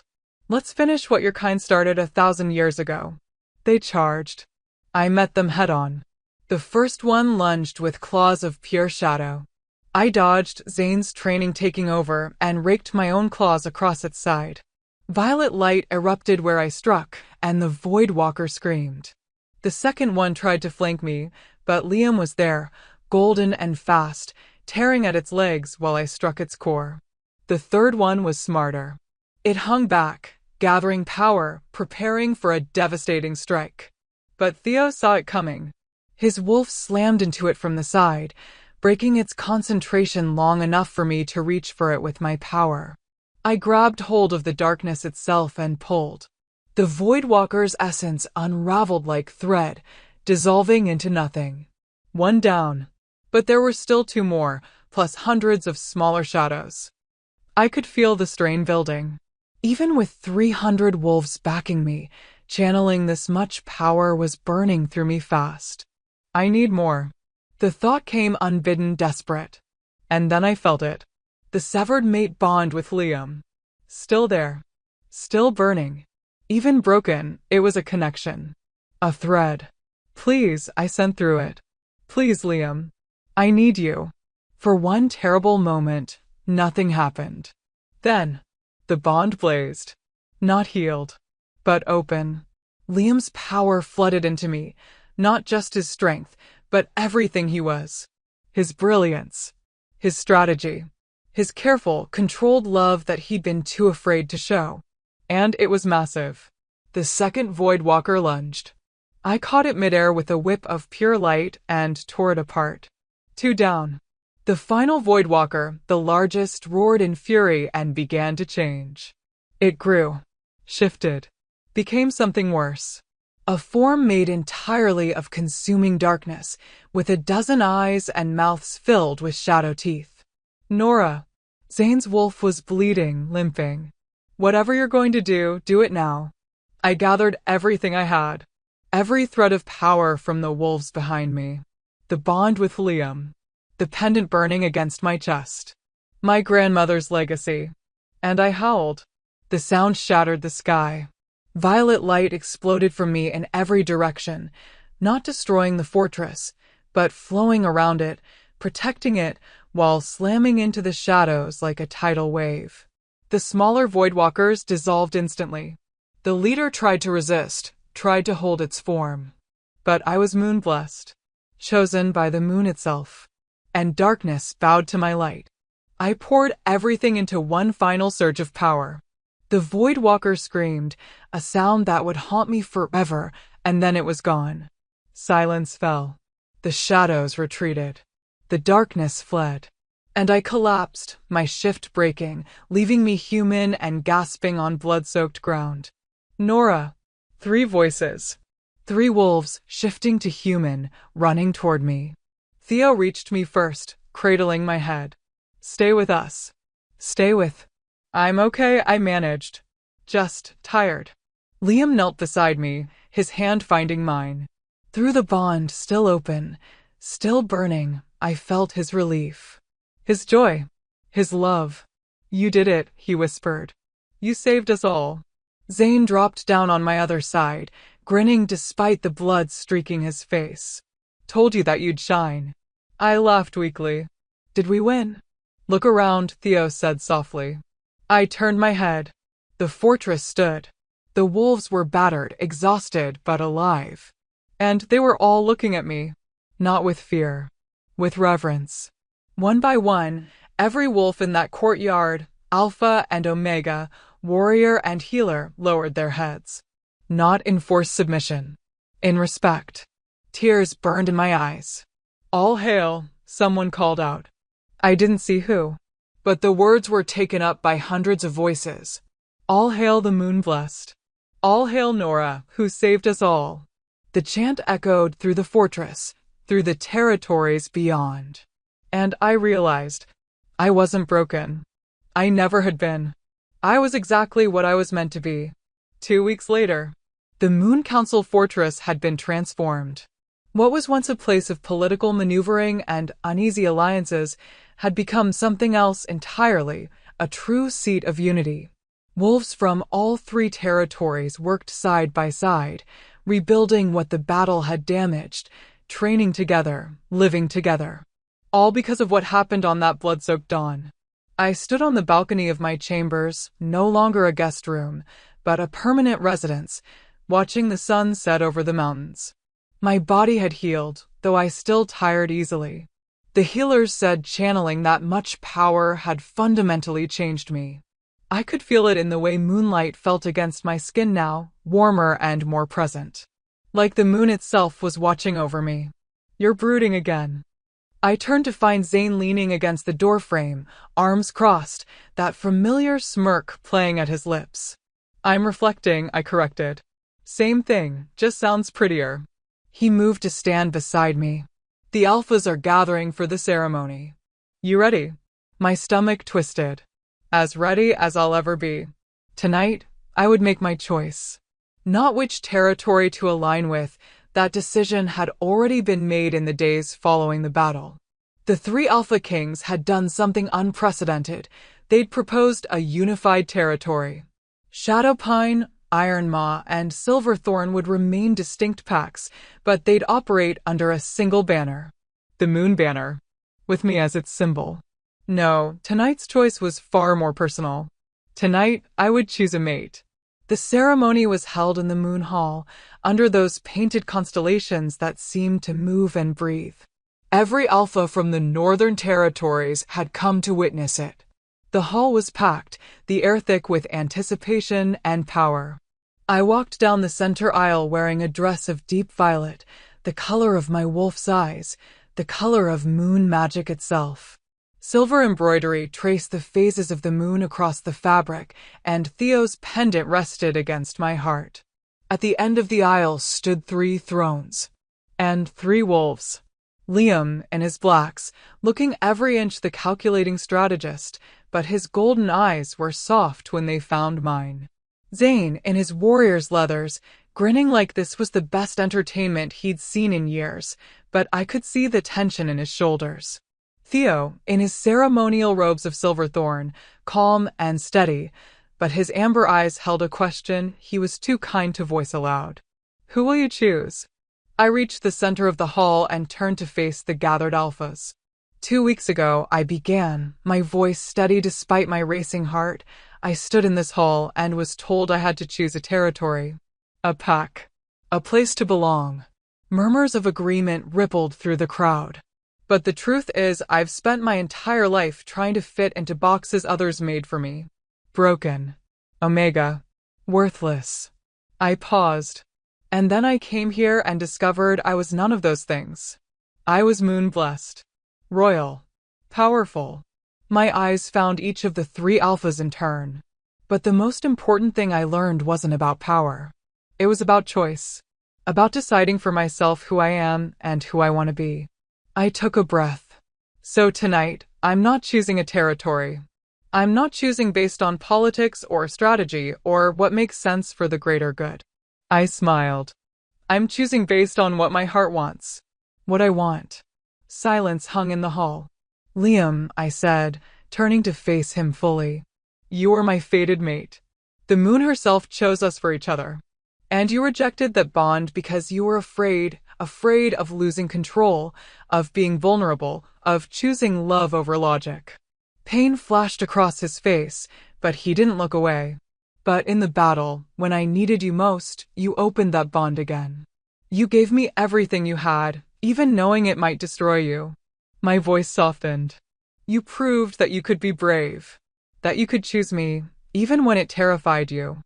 I saw hope kindle in his golden eyes. Zane, I continued, turning to him.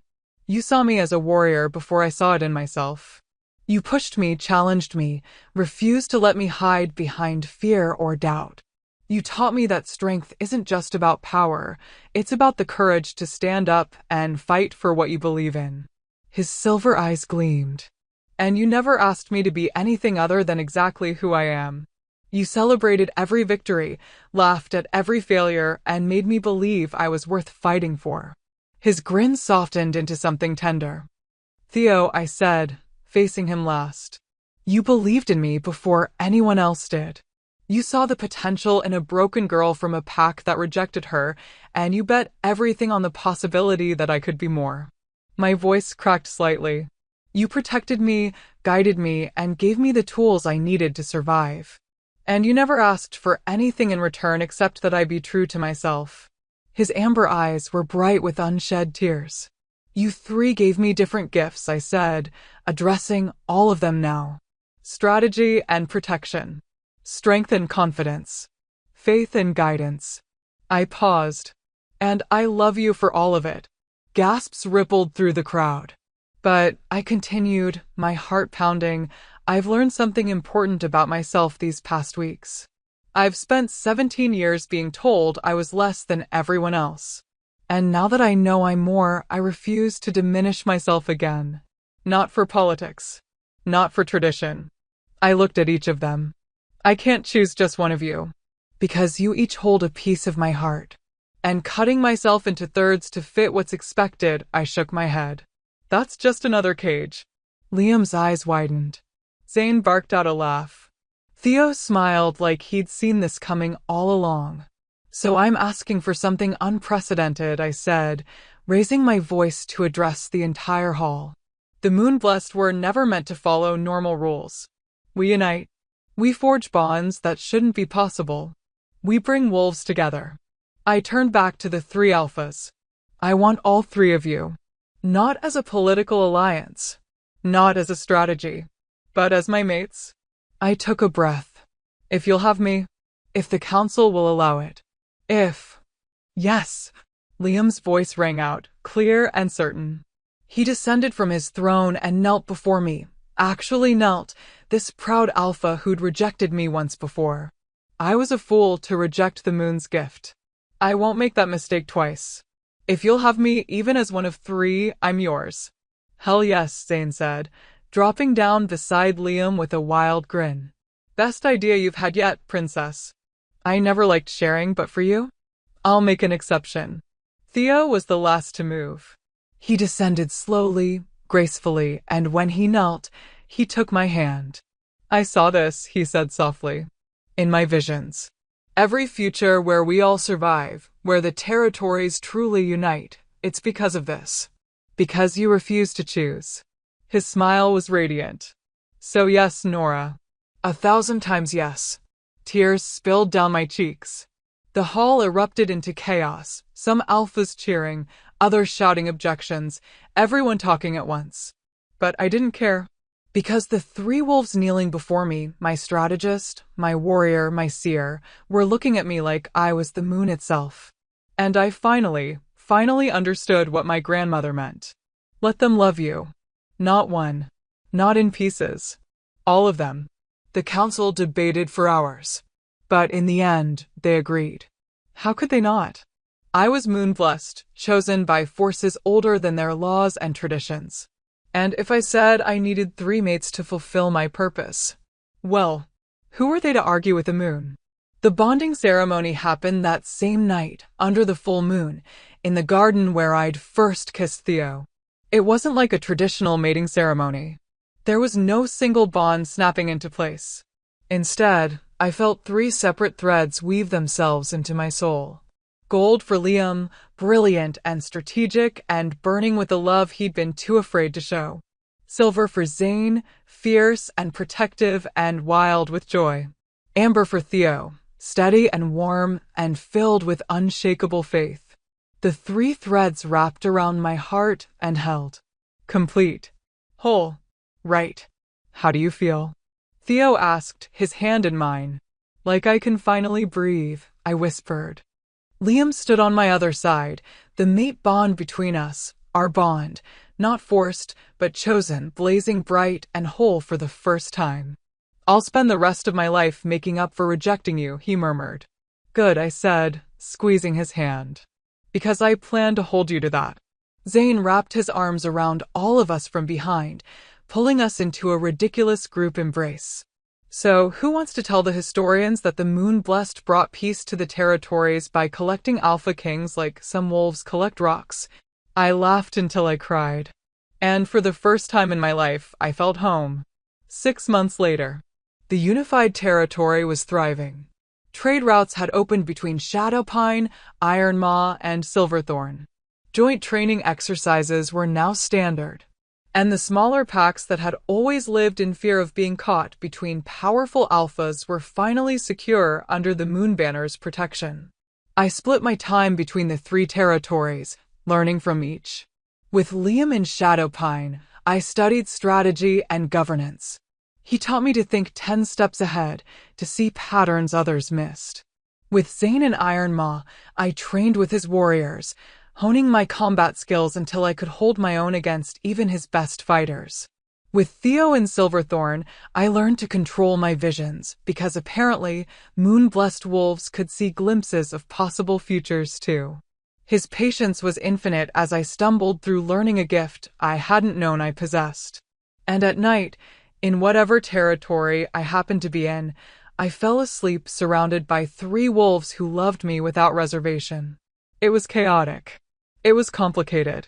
It was perfect. One evening, I stood in the same place I'd stood the night before the Voidwalker battle on the fortress walls, staring up at the moon. But this time, I wasn't afraid. "Grandmother," I whispered, touching the pendant that never left my neck. "I hope you can see this. I hope you know I figured it out. What I'm supposed to be." The moonlight seemed to brighten, just for a moment. And I swear I felt her warm and proud and pleased. "Not bad for a broken wolf, huh?" I smiled. "You were never broken," Liam said, appearing beside me. "We were just too blind to see your cracks were actually where the light got in." Zane snorted from my other side. "That was poetic as hell. You've been reading those romance books from the library." "Shut up, Zane. Make me strategist." Theo appeared behind us, wrapping his arms around my waist. "Children, please. We're trying to have a moment." I leaned back into his warmth and took Liam's and Zane's hands. 3 mates. 3 territories.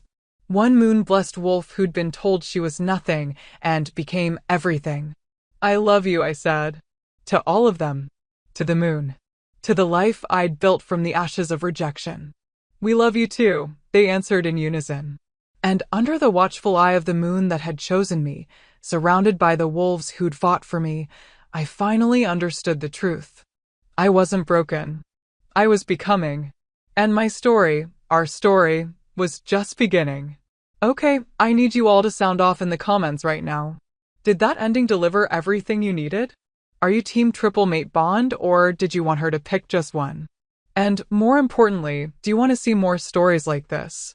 If this story gave you all the feels, smash that subscribe button because I've got so many more emotional, addictive werewolf romances coming your way. These stories take so much heart and time to create, and your support means everything. Drop a comment telling me. 1. Which Alpha King was your favorite, Liam, Zane, or Theo? 2. What was your favorite moment in the entire story?